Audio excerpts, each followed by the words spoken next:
आपने उस एम्प्रेस को पटा तो लिया, वही बैडी जिसके लिए इस ब्रह्मांड का हर एक सिंगल लौंडा डाउन बैड है। लेकिन सच बताओ तो आपकी कोई वाइब मैच नहीं हो रही, क्योंकि 10 साल की शादी में उसने आपको अपनी छोटी उंगली पिंकी फिंगर तक टच नहीं करने दी। भले ही आप लेवल अप करके एक ऐसे गिगाचड़ बन गए जो दुनिया के शिखर पर खड़ा है, फिर भी आप उस आइस क्वीन के दिल को पिघला नहीं पाए। अब आप 10 साल पहले री इनकारनेट हो चुके हो और आपने फैसला कर लिया है, ना, मैं इस एम्प्रेस के पीछे भागना बंद कर रहा हूं। She is officially a no go. अचानक 81 घंटियां बजने लगती है, जिनकी गूंज पूरे आसमान में फैल जाती है। मुख्य हॉल, मेन हॉल से एक करारी टूटने की आवाज आती है। वही उस कीमती इंपीरियल सील पर एक दरार जंगल की आग की तरह फैलने लगती है। सील की रखवाली कर रही 2 फीमेल गार्ड्स तुरंत डर के मारे फर्श पर लेट जाती है। ठीक उसी पल आपके दिमाग में वो जाना पहचाना सिस्टम नोटिफिकेशन पिंग करता है। इंपीरियल सील टूट चुकी है। होस्ट, इंसानी नस्ल की किस्मत, लक को स्थिर करने के लिए सील को रिपेयर करो। अपनी पिछली जिंदगी में आपने बिल्कुल यही गड़बड़ की थी। आप सील ठीक करने के लिए लपके, जिससे इमॉर्टल एम्परर का ध्यान आप पर गया, जिसकी वजह से आखिरकार आपकी शादी लुओ यू फेंग से हो गई और आपकी मौत तक आपको हरम में 10 साल का शुद्ध अकेलापन मिला। अब जब आप रिस्पॉन हो चुके हो, तो आपने खुद से वादा किया है कि आप दोबारा किसी सुंदर चेहरे के जाल में नहीं फंसने वाले। मेन हॉल में लुओ यू फेंग एक ठंडे डेडपेन एक्सप्रेशन के साथ अपने अधिकारियों को घूरती है। No vibes detected. वो बिना एक शब्द बोले उस टूटी हुई सील को उठाती है और पीछे के कमरे, बैक चेम्बर में चली जाती है। हर कोई फर्श पर घुटनों के बल बैठा रह जाता है। एक्सट्रीमली ऑकवर्ड सिचुएशन है। किसी को समझ नहीं आ रहा कि वो उठें या झुकना जारी रखें। अपनी पिछली जिंदगी में आप प्लॉट को ट्रिगर करने के लिए परछाइयों में छिपकर उसके पीछे पीछे जा रहे थे, लेकिन इस बार ना, आप 1 इंच भी नहीं हिल रहे। इसी बीच पीछे के कमरे में लुओ यू फेंग अपने सिंहासन से सटकर बैठी है। वो बस वहां वाइब कर रही है, एंट्रेंस को ताक रही है, लो की इंतजार कर रही है कि कुछ हो, क्योंकि अपनी पिछली जिंदगी में ठीक इसी वक्त उसका पति दबे पाव उसके पीछे आया होता। लेकिन हॉल का दरवाजा बिल्कुल खामोश है। Talk about a major L for the plot. थोड़ी देर इंतजार करने के बाद लुओ यू फेंग चिढ़ जाती है और हाथ हिलाती है। जाओ ली चेंकिंग को लेकर आओ। अगर वो ना आए तो उसे जंजीरों में जकड़कर यहाँ खींच लाओ। कुछ ही देर बाद गार्ड्स सच में ली चेंकिंग को पीछे के कमरे में घसीट लाते हैं। तुम इसे ठीक करने वाले हो या नहीं? लुओ यू फेंग की आवाज एकदम बर्फीली ठंडी है, जो पूरे कमरे में गूंजती है। ली चेंकिंग रिफाइनमेंट का गोट है। आपके अलावा वो इकलौता है जो इस सील को ठीक कर सकता है। ये बंदा ली चेंकिंग एक नंबर का मैनेस है। खुद पर किसी का कंट्रोल न रहे, इसके लिए उसने सचमुच अपने ही खानदान का सफाया कर दिया था। एकदम कोल्ड ब्लडेड चाल। वो एक साइकोपैथ की तरह हंसता है और उगलता है। यही होता है जब तुम किसी औरत को सिंहासन पर बैठने देते हो। यही होता है जब तुम किसी औरत को सिंहासन पर बैठने देते हो। ये एक बहुत बड़ा रेड फ्लैग है, पूरी मानव जाति के लिए सरासर अपमानजनक। लेकिन लुओ यू फेंग वो ऐसे रिएक्ट कर रही है जैसे उसने पहले ही स्पॉयलर्स देख लिए हों। बस महल के दरवाजे को खाली नजरों से देख रही है। अचानक एक सेवक कहीं से प्रकट होता है और दावा करता है कि एम्प्रेस पीछे के कमरे में आपसे बात करना चाहती है। आप पूरी तरह शूक हो जाते हो। उसके पीछे पीछे चलते हुए सोचते हो, रुको, आखिर चल क्या रहा है? भाई, मैं एक सीक्रेट क्राफ्टिंग गॉड हूं। लेकिन लुओ यू फेंग को ये बात अभी पता नहीं होनी चाहिए थी, है ना? ऊपर से मैं इस प्लॉट को लीक से हटकर स्पीड रन कर रहा हूं। वो मुझे अभी बाहर क्यों बुला रही है? लुओ यू फेंग धीरे से खड़ी होती है। थोड़ी फ्रेजल दिख रही है क्योंकि वो खुद को संभाल रही है। कान के पीछे उसके बिखरे बाल हैं। सबका जबड़ा फर्श पर गिर चुका है। ये वाइब ली चेंकिंग के उस क्रिंज भाषण से बिल्कुल 180 डिग्री अलग है, और ये निश्चित रूप से वो स्टोइक ठंडी एम्प्रेस वाली एनर्जी नहीं है जिसकी हमें आदत है। फिर वो आपकी आंखों में आंखें डालती है, एकदम सॉफ्ट होकर कहती है, क्या तुम इसे ठीक कर सकते हो? आप बस वहां खड़े हो, पूरी तरह से एनपीसी मोड। आपके मुंह से निकल जाता है, ना, कोई आइडिया नहीं है। सच कहूं तो अगर इस दुनिया के फिजिक्स अभी भी काम नहीं कर रहे होते तो आपको लगता कि आप किसी अजीब मल्टीवर्स ग्लिच में इससे कैडी हो गए हो। आप इस प्लॉट को गोस्ट करने के लिए पूरी तरह अड़े हुए हो। एक बार जब ये सर्कस खत्म हो जाएगा तो आप रफू चक्कर हो जाओगे, पूरे घुमक्कड़ नॉमैड बन जाओगे और एक सिंपल सी मेन कैरेक्टर बीवी ढूंढकर वो लो की लाइफ जियोगे।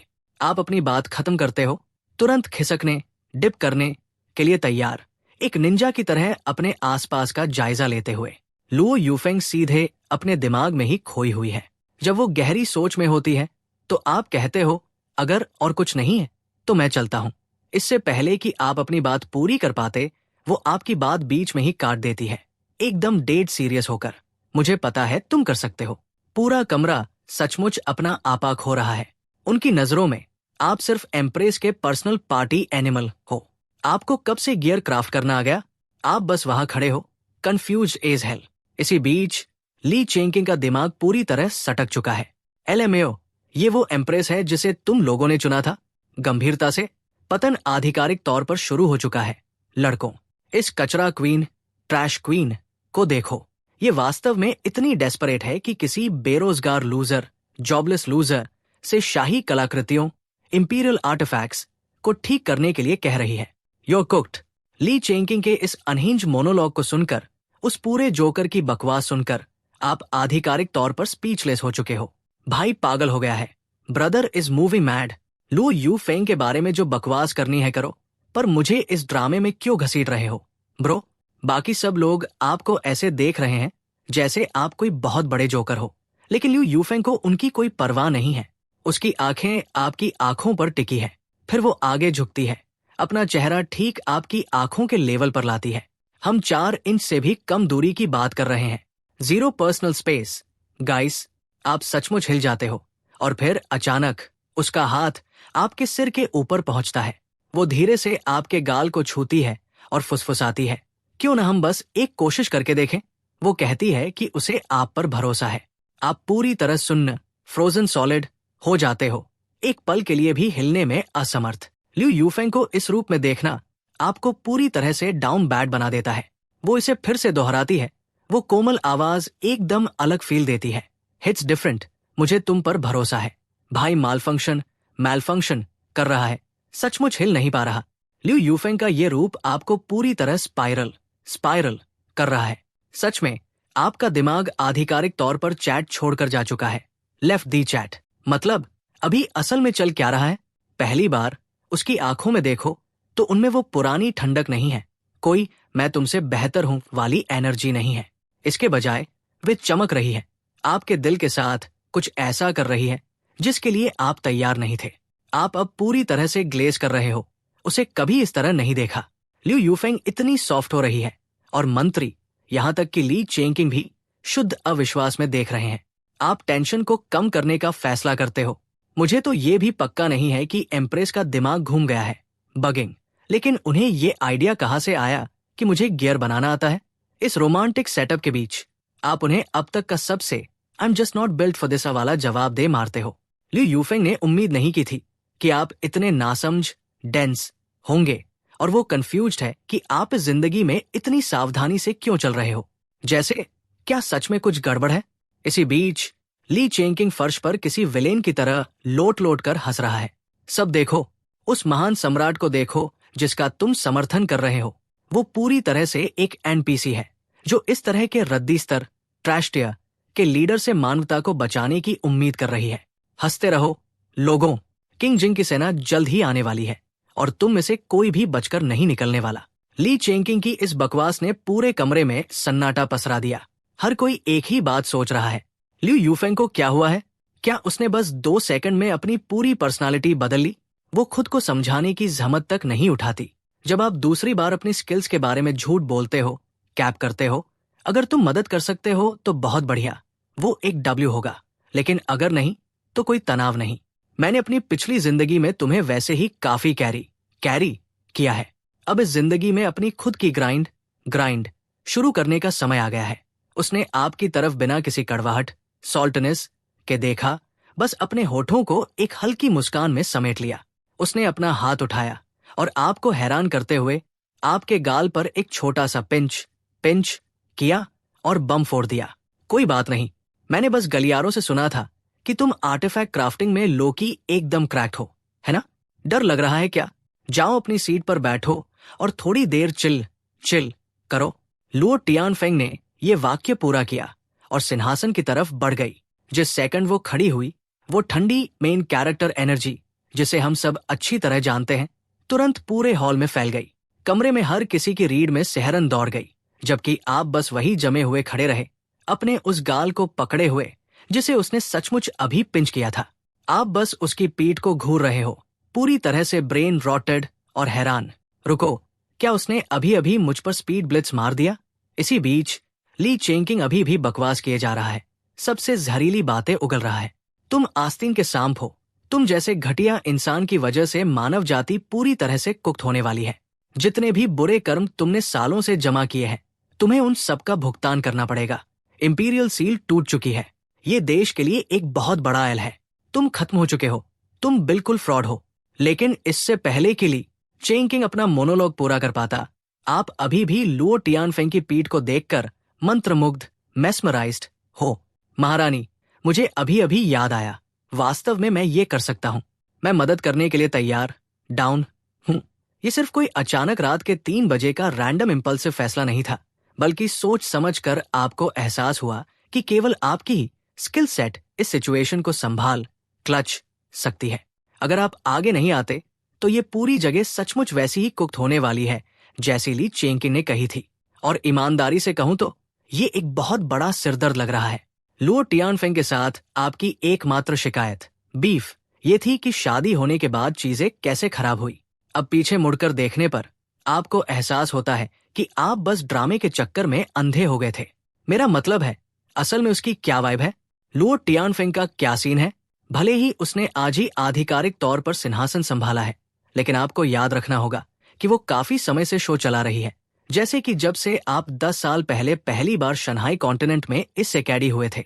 ये औरत एक कोल्ड ब्लडेड सैवेज है जो गेम नहीं खेलती। बड़े मंत्रियों के लिए कोई भी गलती मूल रूप से मौत की सजा है। वो इन लोगों को आवारा कुत्तों की तरह ट्रीट करती है। जब मन करे तब उन्हें बंद कर देती है या निपटा देती है।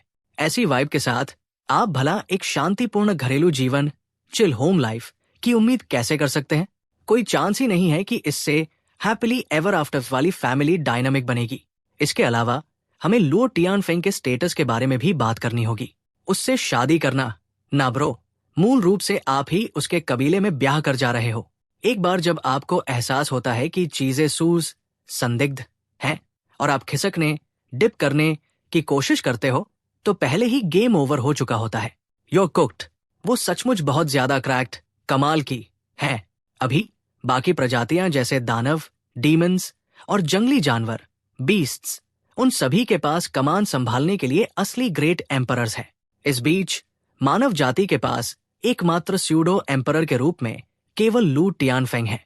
वो अकेली ही टीम को कैरी कर रही है। ऊपर से शाही दरबार अंदर से सड़ रहा है।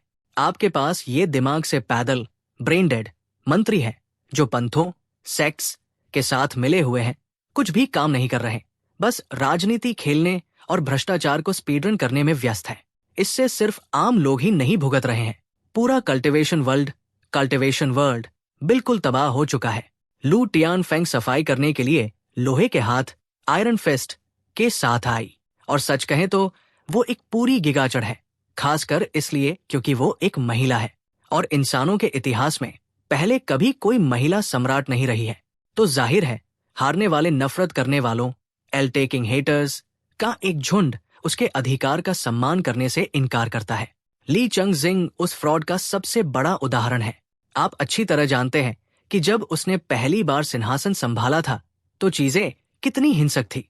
फिर भी केवल 10 वर्षों में उसने मानवता को कीचड़ से बाहर निकाला और वापस उसके चरम पीक पर पहुंचाया। भले ही आप हमेशा उसके तरीकों से सहमत वाइब न हो, लेकिन सच का सामना करते हैं। वही एकमात्र ऐसी है जो वास्तव में मानव जाति को बचाने में सक्षम है। और फिर भी मानवता के इस इकलौते मसीहा को ली चंगजिंग जैसे सड़ते हुए एनपीसी द्वारा बदनाम किया जा रहा है। यार, ये बात आपको बिल्कुल हजम नहीं हो रही। और हाँ, लोगों को लू टियानफेंग के बारे में बकवास करते सुनना आपके लिए एक बहुत बड़ा एल है। मेरा मतलब है, आप दोनों की शादी को 10 साल हो चुके थे और आप हमेशा से अपनों को प्रोटेक्ट करने वाले टाइप रहे हो।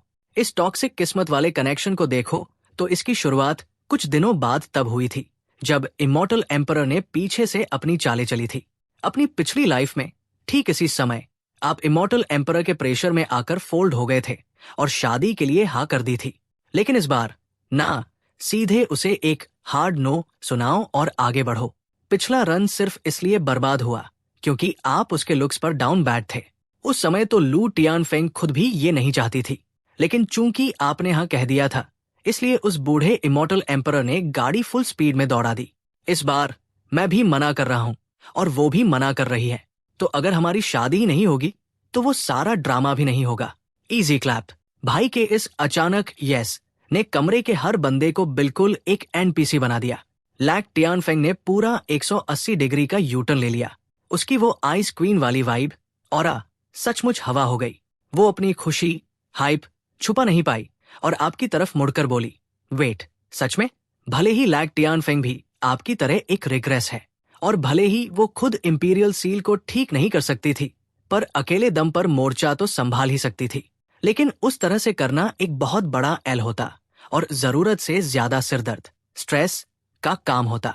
अपनी पिछली लाइफ में उसे इंसानी नस्ल को वापस उसके पीक पर लाने में 10 साल लग गए थे। लेकिन चलो सच का सामना करते हैं, आपके बिना तो ये नामुमकिन ही था, है ना? अगर उसे 500 साल भी मिल जाते तो भी वो आखिरकार फंबल्ड द बैग, मामला बिगाड़ ही देती। एक गलत चाल और खेल खत्म, गेम ओवर। लेकिन इस तरह आपके अचानक अपना फैसला बदलने से लैक्शन फू वैंग अंदर ही अंदर लोकी हैरान थी, खासकर तब जब आप अभी एक सेकंड पहले इतने अड़े हुए थे। वो सोच रही है, क्या पतिदेव हबी ने सिर्फ इसलिए अपना इरादा बदल लिया क्योंकि उस जोकर ली चुआंग ने बकवास करना शुरू कर दिया था? उसका दिल पिघल गया। हबी सचमुच सबसे असली रियलिस्ट बंदा है, नो कैप। इसी बीच ली चुआंग टैन का पूरा ग्रुप लू कैन को एकदम हैरान होकर घूर रहा था। लेकिन गंभीरता से, जब आपने पहले ही हाँ कह दिया है तो अब टाइम वेस्ट करना, स्टॉलिंग बंद करो और काम पर लग जाओ। अचानक क्लैंग, एक बहुत बड़ी बगुया कढ़ाई कॉल्ड्रन ठीक सिंहासन वाले कमरे के बीच में प्रकट स्पॉन होती है। महारानी, अपनी शाही मुहर इंपीरियल सील मुझे सौंपिए। आप अपने सेटअप के सामने खड़े होकर लैक्शन फू वैंग को एक असली चैट की तरह देखते हो। वो अभी भी सदमे से उबर ही रही थी। बाहर से तो उसने अपना वो ठंडा शाही चेहरा, पोकर फेस बनाए रखा था, पर अंदर ही अंदर वो पूरी तरह से फैंगल बनी हुई थी। आपको इस तरह काम संभालते देखकर उसे लगा, हबी सचमुच चीज ही अलग है यार। लैक्शन फू वैंग आधिकारिक तौर पर आपके लिए अपने सिंप मोड वाले एरा में कदम रख चुकी है। अगले ही पल वो उस चमकती हुई सुनहरी सील को सीधे आपके हाथों में फेंक देती है। आपने बिना किसी हिचकिचाहट के उसे कढ़ाई में डाल दिया और आग की लपटें बिल्कुल जंगली फेरल हो गई। सारे मंत्री घबरा रहे थे कि क्या ये सच में इसे ठीक करने वाला है, क्या हम वाकई इस बंदे पर भरोसा कर रहे हैं? और बिल्कुल सही समय पर ली चुआंग चिल्लाया, एलएमएओ, इस वहमी रानी डिल्यूजनल क्वीन ने सच में इस लड़के को इसे ठीक करने दिया? न्यूज फ्लैश, ये जो भट्टी इसने निकाली है ये हथियार बनाने, क्राफ्टिंग गियर के लिए है ही नहीं। ली चुआंग किंग को ये साफ साफ समझाने की जरूरत भी नहीं पड़ी, क्योंकि जैसे ही आपने वो भट्टी निकाली हर कोई समझ गया कि लू कैन का ये टूल तो केवल दवाइयाँ, पिल्स बनाने के लिए है ना? ये एक एल्केमी भट्टी फर्नेस है ब्रो। इसका हथियार बनाने से क्या लेना देना? बड़े बड़े उस्ताद, बिग शॉट मास्टर्स पूरी तरह से बौखला रहे हैं, ट्वीकिंग इस बात से घबराए हुए हैं कि अगर आप इसे ठीक नहीं कर पाए, अगर आपने इस इंपीरियल आर्टिफैक्ट को हमेशा के लिए बर्बाद ब्रेक कर दिया ब्रो, शाही कलाकृति को छोड़ो, अगर कोई और दरार आ गई तो तुम उस चीज के टुकड़े टुकड़े कर दोगे। एक सेकंड के भीतर सारे उस्तादों ने अपने सिर लुओ टियान हुआंग की तरफ घुमाए, लेकिन इससे पहले कि वो अपना मुंह भी खोल पाते उसने उनकी तरफ देखा तक नहीं। उसने सीधे उनसे अपना बकवास मुंह बंद रखने, शट द हेल अप को कह दिया। उसके एक शब्द से ये सारे खुद को उस्ताद समझने वाले अपनी पैंट में कांपने लगे। आपने इन एनपीसीज को कोई सफाई देने की जहमत तक नहीं उठाई, क्योंकि आप ऐसा क्यों ही करेंगे? क्या मैं ऐसा दिखता हूं जिसे एक पिल फर्नेस और एक लोहार की भट्टी फोर्ज के बीच का अंतर न पता हो? ये सिस्टम द्वारा गिफ्ट की गई एक बगुया भट्टी है। ये एक मल्टीपर्पज बीस्ट है जो दोनों काम करती है बेबी। अगले ही सेकंड आपने काम शुरू कर दिया और आपकी तकनीक को देखकर उस्तादों को शुद्ध कंफ्यूजन से चक्कर आने लगे। जैसे, ये लू टियान युअन अभी कर क्या रहा है?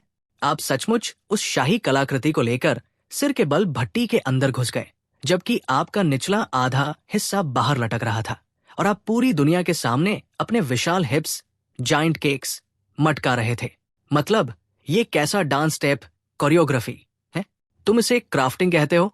क्या भाई अपनी खुद की चिता जलाने का स्पीड रन कर रहा है? कोई जाकर इसे बाहर निकालो यार। क्या हम सच में ये सब होने दे रहे हैं? महारानी, आप ये देख रही है? लेकिन लू टियान युअन को रत्ती भर भी परवाह नहीं थी। वो अच्छी तरह जानती है कि आप क्या कर रहे हो, और चलो सच कहें तो उसने अपनी पूरी लाइफ में ऐसा जबरदस्त फ्लेक्स कभी नहीं देखा था। वो ईमानदारी से अंदर ही अंदर लोकी इम्प्रेस थी। इसी बीच आप अभी भी उस बगुया भट्टी में आधे डूबे हुए हो।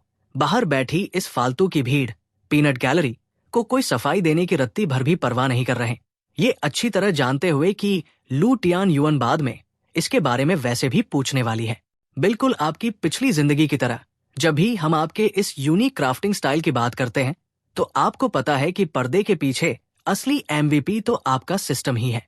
आपका पावर सोर्स किसी भी दूसरे इसे के मेन कैरेक्टर की तरह ही है, पूरी तरह सिस्टम पर निर्भर। आमतौर पर ये सिस्टम एमसी को एक बड़ा एक्सपी बूस्ट दे देते हैं, या फिर ग्राइंड को स्पीडरन करने के लिए कुछ पेटविन आइटम्स दे देते हैं।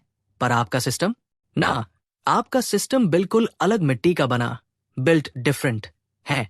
देखो, इस इमॉर्टल मार्शल कॉन्टिनेंट के कल्टीवेटर्स अपने स्टैट्स बढ़ाने के लिए स्पिरिट एनर्जी को ग्राइंड करते हैं। जब आप यहाँ इसे कैडी हुए थे, तो आप सिर्फ एक नई बॉडी में ही नहीं घुसे थे, बल्कि आप अपने साथ पूरा इंसानी पैकेज लेकर आए थे, जिसमें अभी भी ओरिजिनल अर्थ सर्वर का हार्डवेयर चल रहा था। यहाँ स्पिरिट एनर्जी ग्राइंड करने के लिए आमतौर पर एक स्पिरिट रूट की जरूरत होती है, लेकिन आपकी उस डिपार्टमेंट में 0 स्पेक्स है, इसलिए आप सचमुच इस कचरे को कल्टीवेट नहीं कर सकते। अच्छी बात यह है कि आपके सिस्टम को इस बात की कोई परवाह नहीं है। आप यहाँ सीधे ब्रह्मांड के नियमों यानी दांव को लेवल अप कर रहे हो, इसीलिए आप पूरी तरह से ब्रोकन, अनबीटेबल हो। लेकिन आप वो तड़कते भड़कते क्रिंज करतब नहीं दिखा सकते, जैसे तलवार पर उड़ना या टेलीकिनेसिस के बारे में तो मुझसे बात भी मत करना। जब जादू के ट्रिक्स की बात आती है, तो आप मूल रूप से एक बूमर हो। जहां ये लोकल मास्टर क्राफ्टर स्कूल दिखने के लिए अपने हाथ ऐसे हिलाते हुए एकदम एस्थेटिक पोज देकर बैठते हैं, जैसे कोई जादुई रस्म कर रहे हो, वही आप सचमुच भट्टी के अंदर रेंग रहे हो, आग की लपटों में पसीना बहा रहे हो और किसी पागल की तरह फावड़े से चीजों को पीट रहे हो। साफ शब्दों में कहें तो आपका कोई कल्टीवेशन रैंक भी नहीं है। अगर कोई हाइटियर ताओ उन्क आपके स्टैट स्कैन करने की कोशिश करे, तो उन्हें हर जगह केवल एक अजीब सा गॉटियर ऑरा और ओवरफ्लो होता हुआ दांव का फ्लो दिखेगा। लेकिन उसके अलावा आप बिल्कुल सीधे साधे एनपीसी यानी एकदम कैजुअल दिखोगे। सच कहें तो ये आपके लिए हर तरह से सही काम करता है। मान लिया कि आप उन स्टाइल मारने वाले फैंसी अमर इमॉर्टल्स लोगों के सामने एकदम अनाड़ी स्क्रब दिखते हो, लेकिन आपके बनाए गियर बिल्कुल गौटिया होते हैं। जैसा कि वो कहावत है, बिल्ली काली हो या सफेद, अगर वो चूहा पकड़ती है तो वो गोट महान है। आपको सम्राट की तलवार ठीक करने में सिर्फ 2 शायद 3 मिनट लगे। भाई, आप सचमुच अलग ही लेवल पर हो, बिल्ट डिफरेंट। आप बहुत तेज हो। अगर हम कहानी के ड्रामे लोर को छोड़ दें, तो वो तलवार वैसे भी बस एक साधारण मिटियर एम्परर ग्रेड की लूट ही है। आप सचमुच इतने बोर हो रहे थे कि आपने इसे अपने बम बट से ठोक डाला, और फिर भी आपने पूरे देश की किस्मत के साथ इसे चुटकी में पूरा कर दिया। इस क्लैन की राष्ट्रीय किस्मत, नेशनल लक को संभालना बेहद आसान, ब्रेन डेड इजी काम है। लेकिन अब आप सोच रहे हो, ये लुओ टियानफेंग आखिर गई कहाँ? वो अभी तक आई क्यों नहीं? अपनी पिछली लाइफ में जैसे ही आपने उस तलवार को भट्टी में फेंककर पीटना शुरू किया था, 5 सेकंड भी नहीं लगे थे कि लुओ टियानफेंग ने आपको कॉलर पकड़कर बाहर खींच लिया था। आखिर चल क्या रहा है? क्या लुओ टियानफेंग के इस वर्जन ने अपना आपा खो दिया है, या वो सचमुच अब आप पर भरोसा करती है? हे भगवान, जूस, आप वहां बैठे बैठे फालतू की बातें सोच रहे हो, स्पायरलिंग, और याद कर रहे हो कि कैसे लुओ टियानफेंग पहले बिहेव कर रही थी। वो सिर्फ अजीब नहीं था, वो सचमुच बहुत संदिग्ध था। वो कब से आपके साथ इतनी सॉफ्ट और जेंटल होने लगी? ब्रो, क्या हम सच में किसी दूसरी डायमेंशन, ऑल्टरनेट डायमेंशन में आ गए हैं? क्या मेरा दिमाग घूम गया है? ट्रिपिंग? एक बार जब मैं बाहर आऊंगा तो मुझे गहराई से इस इतिहास लोर को खंगालना होगा और जबरदस्त रिकॉन लेनी होगी। क्या ये सचमुच कोई पैरेलल यूनिवर्स है या कुछ और? अगर ये एक मिरर वर्ल्ड है और इसकी पर्सनालिटी बदल गई है तो क्या इसका मतलब यह है कि इस टाइमलाइन वाली और मैं वेट, रुको जरा, ऐसा सोचना बंद करो, अपने आप को संभालो भाई। धिक्कार है, मैं फिर से इस जाल बेट में फंस गया। मैं कभी सबक क्यों नहीं सीखता? भले ही ये कोई दूसरी टाइमलाइन हो, मैं लुओ टियानफेंग के साथ सेटल नहीं होने वाला। सिर्फ एक मामूली से पेड़ मिड ट्री के लिए पूरे जंगल को क्यों खोना? ये मानसिक तनाव, मेंटल डैमेज झेलने लायक बिल्कुल नहीं है। जब आप उस एथ ट्राइग्राम्स भट्टी फर्नेस के अंदर बैठकर अपना खुद का एक छोटा सा मिड लाइफ क्राइसिस मना रहे हो, बाहर खड़े ऊंचे पदों वाले अधिकारी पूरी तरह से अपना आपा खो रहे हैं, पागलों की तरह घबरा रहे हैं।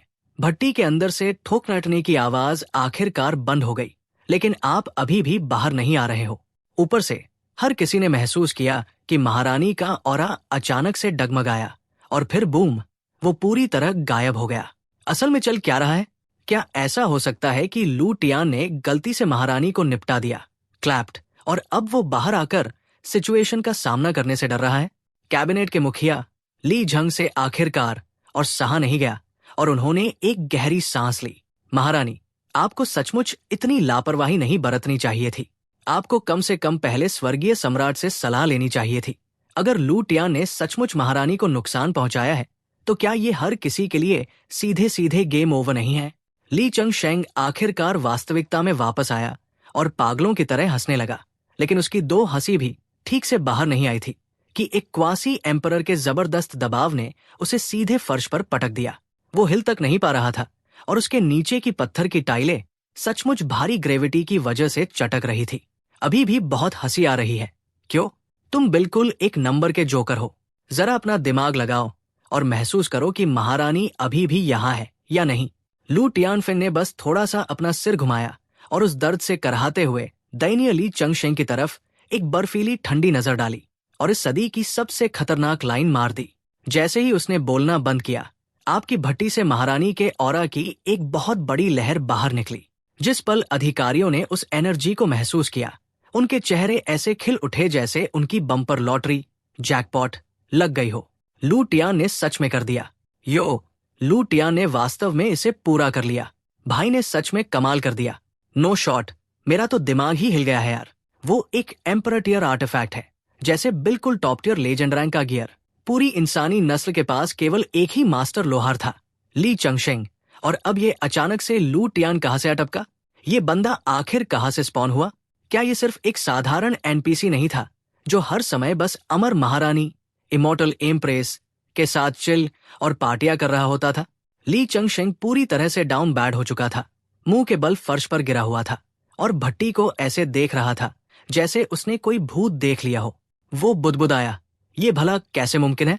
ये लड़का तो बिल्कुल एक आम इंसान कॉमनर है और अभी 20 साल का भी नहीं हुआ है। इसकी कोई सेंस बनती है क्या? लू टियानफेंग ने उसे उसी ठंडी निगाह से देखा और बोली, तुम अभी एक सेकंड पहले जोकर की तरह हंस रहे थे। वो सारी एनर्जी कहाँ गई? ताओ, यूएनसी, मैं पिछले 10 सालों से इस साम्राज्य को चला रही हूँ और अगर मैंने कुछ सीखा है तो यही कि तुम जैसे जोकरों के पास बस एक ही सिंगल ब्रेन सेल होती है। तुम्हें लगता है कि तुम हमेशा सही हो। आज जो हुआ वो मेरे पिछले 10 साल के शासन का बस एक छोटा सा रूप, माइक्रोकॉज्म है। तुम सब सोच रहे थे कि मैं लू टियान के पास जाकर बौखला ट्वीकिंग रही हूं, बिना ये सोचे कि मैंने सबसे पहले ऐसा कदम क्यों उठाया। अपने घुटने के बजाय कभी अपने दिमाग का इस्तेमाल करने की कोशिश करो। अगर तुम लो आईक्यू वाले एनपीसीज को ये चाल समझ आ जाती तो तुम्हें वाकई लगता है कि मुझ जैसी जीनियस ने पहले से ही इसका हिसाब किताब नहीं लगाया होगा। ली चेंकिंग आखिरकार इस सदमे से बाहर आता है, अपने दांत पीसते हुए चिल्लाता है, तो क्या हुआ अगर तुमने उस कलाकृति को ठीक कर दिया? वो अभी भी एक टूटी फूटी चीज ही है। वो पहले ही एक बार टूट चुकी है ना? इसके बिखरने की आवाज पूरे मानव साम्राज्य में गूंज गई थी। भले ही तुमने इसे पैचअप कर दिया हो, लेकिन तुम इतिहास की पहली ऐसी महारानी हो जिसने अपने राज्याभिषेक के पहले ही दिन सिंहासन की सील को चकनाचूर होने दिया। ली चेंकिंग बिल्कुल एक सांप की तरह बर्ताव करने लगता है और कुटिलता से हंसते हुए कहता है, तुम्हारी इज्जत तो अब पूरी तरह मिट्टी में मिल चुकी है। कुक्ड, शायद ये आम लोग अभी भी तुम्हारी पूजा करते होंगे, लेकिन मैं उन लो लेवल कल्टिवेटर्स की बात कर रहा हूँ। वो नासमझ एनपीसीज जो अपनी पूरी जिंदगी में कभी गोल्ड कोर स्टेज तक नहीं पहुंच सकते। उन्हें मैनिपुलेट और गैसलाइट करना सबसे आसान होता है। जब वो सील टूटी तो उनके दिल से तुम्हारे लिए भरोसा भी टूट गया। तुम सील तो ठीक कर सकती हो, पर क्या उनकी वफादारी वापस ला सकती हो? नहीं, तुम पूरी तरह खत्म हो चुकी हो। तुम्हें राज चलाना बिल्कुल नहीं आता और वे सब मिलकर तुम्हें गद्दी से उतार फेंकेंगे। लूजर, अपनी खैर मनाओ। लेकिन जैसे ही उसने अपना ये छोटा सा भाषण खत्म किया, लुओ टियानफेंग ने बस एक स्मर्क, कुटिल मुस्कान दी, और ये वो सॉफ्ट वैफ स्माइल नहीं थी जो वो एमसी, मुख्य किरदार, को देती है। ये शुद्ध मिलावटरहित बेइज्जती थी। वो उसे ऐसे देख रही थी जैसे वो सड़क पर कुचला हुआ कोई जानवर, लिटरल रोडकिल हो। तुम सचमुच एक बेवकूफ हो, उसने कहा। उसने उसे अपनी उसी बर्फीली ठंडी निगाह से देखा। क्यों न तुम एक बार फिर से इस सील के ऑरा को महसूस करने की कोशिश करो। ली चेंकिंग भट्टी के अंदर देखता है। उसका दिमाग पूरी तरह हिल चुका है, माइंड ब्लोन, और जैसे ही वो ऑरा उसे हिट करता है, वो कांपने लगता है। ये कैसी ताकत है? नहीं, कोई चांस ही नहीं है। ये भला कैसे मुमकिन है? ऐसा तो होना ही नहीं चाहिए। आखिर सम्राट की ये सील अचानक क्वासी एम्परर से सीधे फुल ब्लोन एम्परर ग्रेड में कैसे लेवल अप हो गई? जितने भी टॉप टियर हैवी हिटर्स थे, उन्होंने इसे तुरंत भांप लिया। Clogged it. भट्टी से निकलने वाला वो ऑरा 100% एम्परर ग्रेड एनर्जी थी। कोई मुझे समझाओ यार, इसकी क्या सेंस बनती है? देखो, हर कोई जानता है कि जब आप किसी लेजेंडरी आर्टिफैक्ट को तोड़ते हो और फिर उसे ठीक करते हो, भले ही आप उसे रिपेयर कर लो, लेकिन उसकी क्वालिटी में एक बहुत बड़ा नुकसान आता है और उसका रैंक निश्चित रूप से नर्फ कम हो जाता है। लेकिन इस बंदे ने एक क्वासी एम्परर आर्टिफैक्ट को उठाकर सीधे एम्परर ग्रेड में अपग्रेड कर दिया। ये तो वैसी ही बात हो गई कि कोई साधारण गोल्डफिश बिना पानी के हवा में तैरने लगे। बिल्कुल ब्रेन रॉट लॉजिक है भाई। इन टॉप टियर एक्सपर्ट्स का पूरा वर्ल्ड व्यू तुरंत चकनाचूर हो गया। उनकी रियलिटी आधिकारिक तौर पर बग्ड और टूट चुकी है। लू यूफेंग एक तरफ खड़ी है और भट्टी के अंदर वाले लड़के को पूरी तरह से फैंगल एनर्जी के साथ देख रही है। खैर, वैसे तो सिर्फ उसका आधा हिस्सा ही बाहर है। भीड़ पूरी तरह से कंफ्यूज्ड एज हेल। लेकिन लू यूफेंग को मेटा पता है। वो जानती है कि उसका पति हबी सिर्फ स्पिरिट एनर्जी स्पैम नहीं कर रहा है, वो सचमुच हेवनली दाव को हैक कर रहा है। जब वो आर्टिफैक्ट को फोर्ज कर रहा था, उसने अपने हेवनली दाव हैक्स को सीधे सील के अंदर डाल दिया। वो मूल रूप से भौतिकी के नियमों, लॉज ऑफ फिजिक्स, को दोबारा लिखने के लिए एडमिन प्रिविलेजेस का इस्तेमाल कर रहा है। इसीलिए सील का लेवल अप हो गया। अगर वो चाहता है कि मछली उड़े, तो वो मछली उड़कर दिखाएगी। नो कैप, उसका बंदा बिल्कुल अलग ही लेवल का, बिल्ट डिफरेंट है। और भीड़ को अब समझ आ रहा है कि वो किसी गिगा चैट को देख रहे हैं। सील क्वासी से सीधे फुल एम्परर ग्रेड में चली गई। No debate.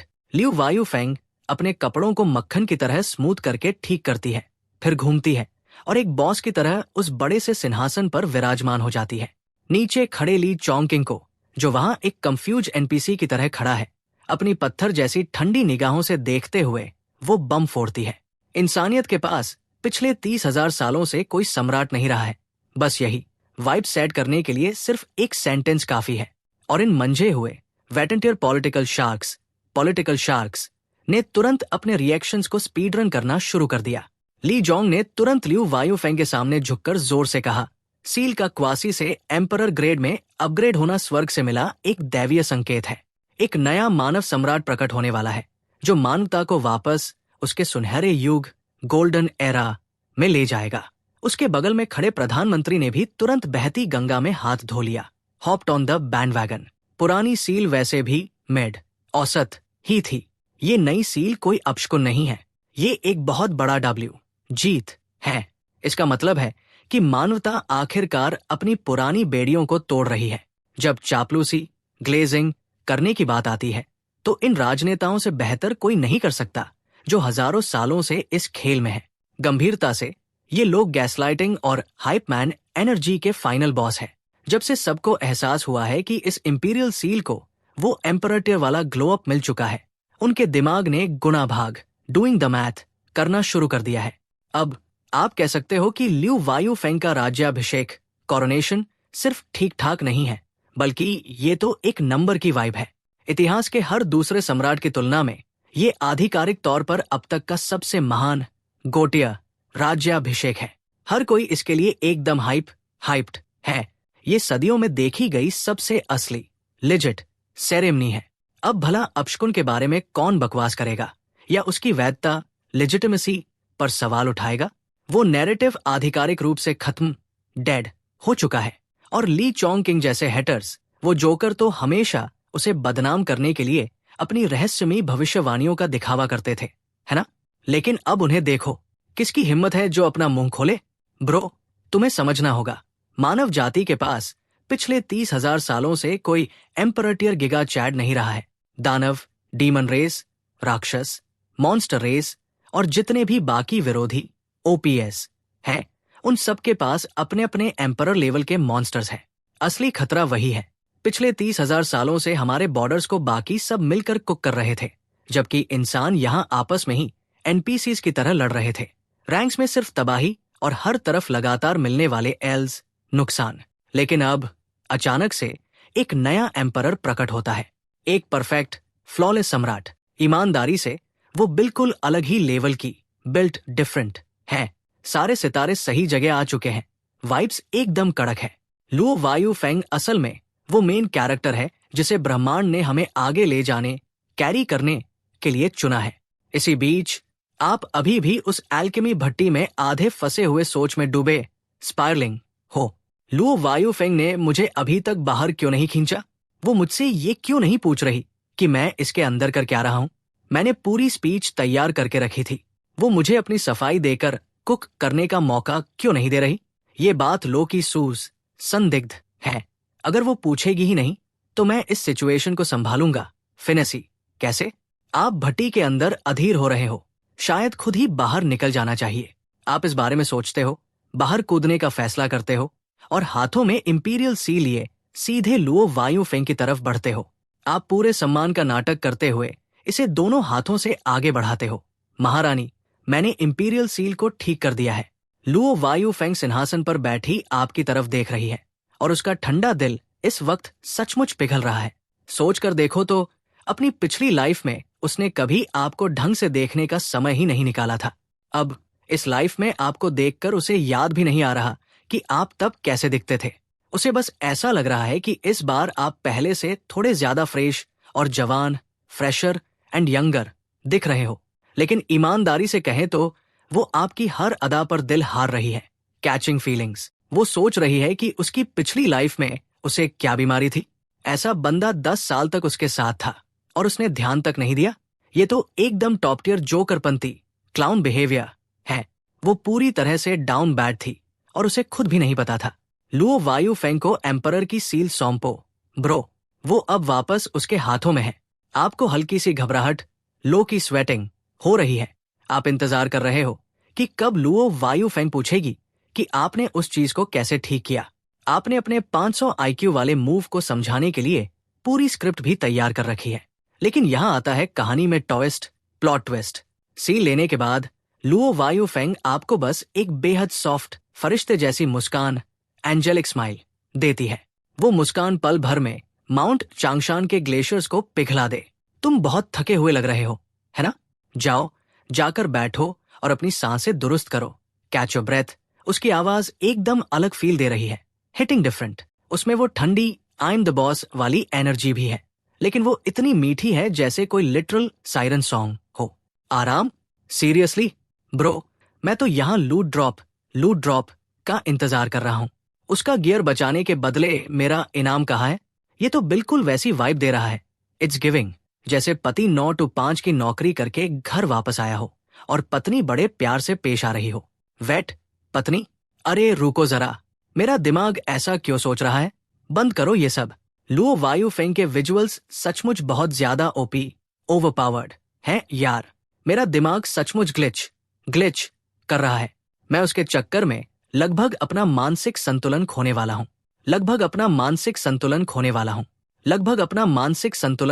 हूँ। आप तुरंत होश में आते हो और घबराकर बड़बड़ाते हो, हाँ मैं बस बाहर जाकर थोड़ी नींद लेने वाला हूँ। मैं तो चला। आप लोगों के पास तो चलाने के लिए पूरा साम्राज्य है ना? हाँ, बिल्कुल, चलता हूँ। लुओ टियानफेंग एक सेकंड के लिए हैरान दिखती है, फिर बस मुस्कुराकर सिर हिलाती है। जरूर, जाकर आराम करो। हम फ्री होकर तुमसे मिलने आएंगे। Excuse me? क्या? आप पागलों की तरह अपने हाथ हिलाने लगते हो। ना ना, कोई जरूरत नहीं है। महारानी बहुत व्यस्त है। मुझ जैसे गरीब पीजेंट के लिए परेशान मत होइए। मैं खिसक रहा हूँ। डिपिंग। आप सचमुच दुम दबाकर भाग खड़े होते हो। आप पीछे मुड़कर उसे ऐसे देख रहे हो जैसे, क्या ये लड़की सच बोल रही है? उसे ऐसे देख रहे हो जैसे तुम सचमुच मुझे जाने दे रही हो। मैं सच में जा रहा हूँ, फॉर रियल। मतलब, तुम सचमुच मुझसे कुछ नहीं पूछने वाली? थोड़ी सी भी जिज्ञासा, क्यूरियस नहीं है? मैंने उस चीज को स्यूडो एम्परर ग्रेड से सीधे फुल एम्परर ग्रेड में कैसे बफ कर दिया? अभी भी दिलचस्पी नहीं है? माय ब्रदर इन क्राइस्ट, क्या तुम्हें सच में कोई फर्क नहीं पड़ता? मुझसे पूछो यार, कम ऑन, मुझसे सवाल करो। मैंने अपना तीखा और मजेदार जवाब पहले से ही लॉक और लोड करके रखा हुआ है। चौंकने का नाटक भी मत करना भाई। सच तो ये है कि ये जितने भी खुद को महान उस्ताद, ग्रेट मास्टर्स समझने वाले आसपास खड़े हैं, वे भी उतने ही संदिग्ध लग रहे हैं जितने तुम। लेकिन वो सम्राट, वो परम सिग्मा, उसे कोई परवाह नहीं है। एक भी सवाल नहीं पूछा गया। Total main character energy. महारानी लुओ टियानफेंग बस वही खड़ी रह जाती है, मानो एक पल के लिए समय थम गया हो। लुओ टियानफेंग सचमुच रियल लाइफ में लैग कर रही है। फिर अचानक एक धमाके की तरह ब्रेन ब्लास्ट, उसे कुछ याद आता है और वो आपकी तरफ तेजी से कदम बढ़ाने लगती है। मेरी गलती, मैं तो लगभग भूल ही गई थी। तुम्हें बाहर तक छोड़ने आना, वॉक यू आउट, लगभग भूल ही गई थी, वो कहती है। आप उसे अपनी तरफ आते देखते हो और पूछताछ, इंटेरोगेशन का सामना करने के लिए पूरी तरह तैयार हो जाते हो। आपने अपना जवाब ही याद कर रखा था, लेकिन तभी वो ये बम फोड़ती है। बाहर छोड़ने आना। बाहर कहाँ तक छोड़ना भाई? ठीक ठीक बताओगे? आप उसकी तरफ देखते हो, फिर मुख्य हॉल के दरवाजे की तरफ देखते हो। दरवाजे को ऐसे ताक रहे हो जैसे, वेट, क्या ये महिला सचमुच मुझे एक जेंटलमैन की तरफ बाहर एस्कॉर्ट कर रही है? ये तो बिल्कुल वैसी स्टे एट होम वाइफ वाली वाइब दे रहा है जो अपने पति को 9 to 5 जॉब पर जाते वक्त विदा करती है। क्या इसका सच में दिमाग सटक गया है? क्या ये आखिरकार पागल हो चुकी है? आप इस अजीब वाइब के बीच वहां रुकना नहीं चाहते, इसलिए आप बोल पड़ते हो, ना कोई बात नहीं, सच में। और फिर आप वहां से निकल लेते हो, बाउंस कर जाते हो, सचमुच हॉल से उड़कर बाहर भागते हुए सोचते हो कि आपको तुरंत हिस्ट्री की किताबें खंगालनी होंगी, क्योंकि आपको चेक करना है कि कहीं आप किसी ग्लिच्ड आउट पैरेलल यूनिवर्स में तो नहीं फंस गए हो, क्योंकि ये पूरी की पूरी रियलिटी ही गलत तरीके से बनी है, बिल्ट रॉन्ग। आप पहले ही मीलों दूर जा चुके हो, लेकिन लुओ टियानफेंग अभी भी गेट पर खड़ी है, चौखट से सटकर आपकी पीठ को दूर जाते हुए देख रही है और चिल्लाकर कह रही है, धीरे जाओ, कहीं गिर मत जाना, बुद्धू। जब आप आखिरकार नजरों से ओझल हो जाते हो, तो उसके चेहरे पर एक बहुत बड़ी चमकती हुई मुस्कान खिल उठती है। हाँ, वो सचमुच मुस्कुरा रही है और उसने राहत की एक बहुत बड़ी सांस ली, जैसे सारा दबाव, प्रेशर अचानक खत्म हो गया हो। इसी बीच हॉल में बाकी सब लोग बिल्कुल एनपीसी आईएनजीज कर रहे हैं, शुद्ध असमंजस में बस ताके जा रहे हैं। लुओ टियानफेंग कब से इतनी सॉफ्ट हो गई? ये वो वाइब तो बिल्कुल नहीं है जिसके लिए हम यहाँ आए थे। इससे पहले कि कोई भी इस ब्रेन रॉट को प्रोसेस कर पाता, वो मुड़ती है और वापस भीड़ की तरफ कदम बढ़ाने लगती है। और ठीक उसी सेकंड जब वो मुड़ती है, महल का विशाल दरवाजा धड़ाम से बंद हो जाता है। That's a wrap. अचानक एक जानलेवा ऑरा, मर्डरस ऑरा, एक मालगाड़ी, फ्रेट ट्रेन की तरह उस भव्य हॉल से होकर गुजरता है। हर किसी का खून जम जाता है। एक सेकंड पहले वहां वसंत ऋतु, स्प्रिंग वाइब्स का माहौल था, और अगले ही पल हम एक बर्फीले तूफान, लिटरल ब्लिजर्ड के बीच में खड़े हैं। किसी को अंदाजा नहीं था कि क्या चल रहा है, लेकिन एक बात बिल्कुल साफ थी, ली चोंगकिंग पूरी तरह से कुक्ड, खत्म हो चुका है।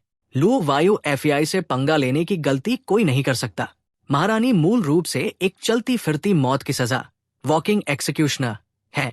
उसके तरीके उतने ही खतरनाक है जितने उसके लुक्स 10/10 है। तो तुम अपना नाम इतिहास की किताबों में छोड़ना चाहते हो? लुओ वायु एफआई की आवाज पूरे हॉल में गूंज उठी, इतनी ठंडी कि नरक भी जम जाए। ली चोंगकिंग पूरी तरह शूक था, पर इससे पहले कि वो पलक भी झपका पाता, या यूं कहें कि इससे पहले कि लुओ वायु एफईआई उसे एक शब्द भी बोलने देती, उसने सीधे क्लैप्ड बैक किया। हम दोनों लगभग एक ही उम्र के हैं। तुम अभी भी इतने इमैच्योर और क्रिंज कैसे हो? इतिहास की किताबें? हनी, इतिहास एक कोठे की लड़की की तरह है।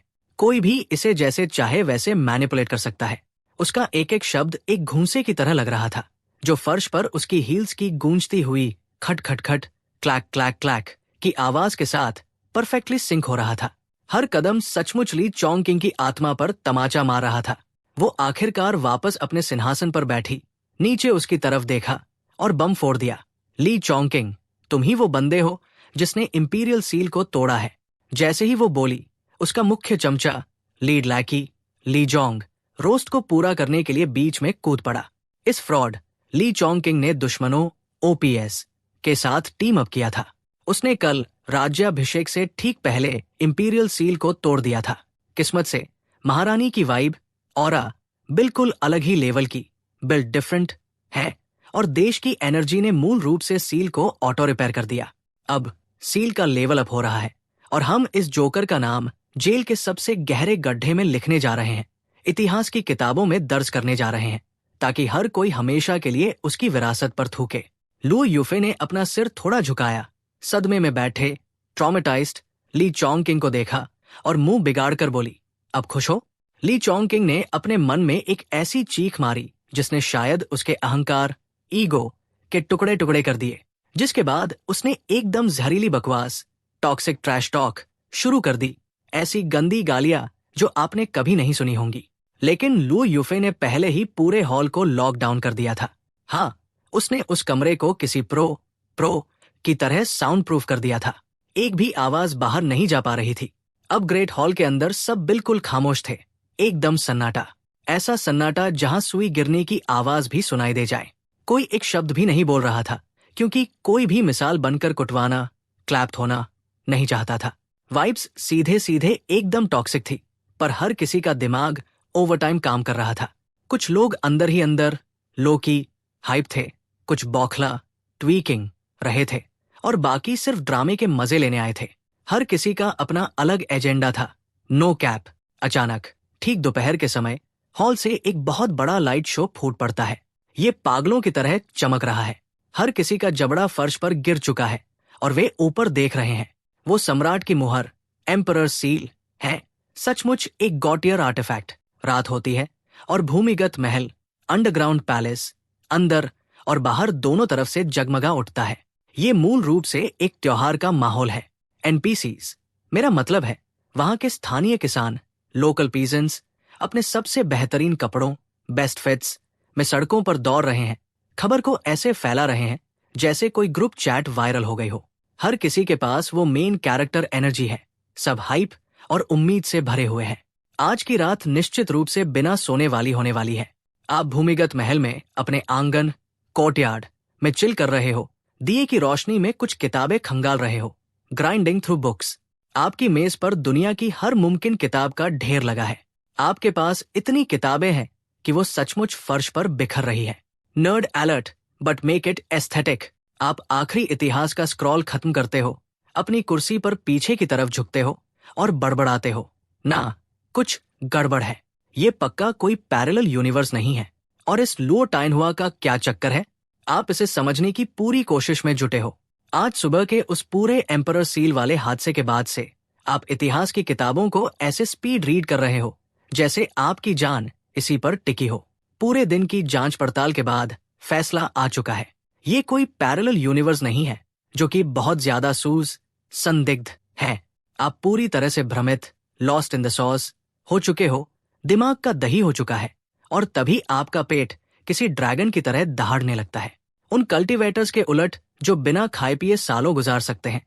आप बिल्कुल अलग ही मिट्टी के बने, बिल्ट डिफरेंटली हो। आपको रोज खाना खाना पड़ता है। बिना खाने के आप मरोगे तो नहीं, पर आप भूखे रहोगे और परेशान हो जाओगे, जो कि एक बहुत बड़ा एल है। ऊपर से चलो सच का सामना करते हैं।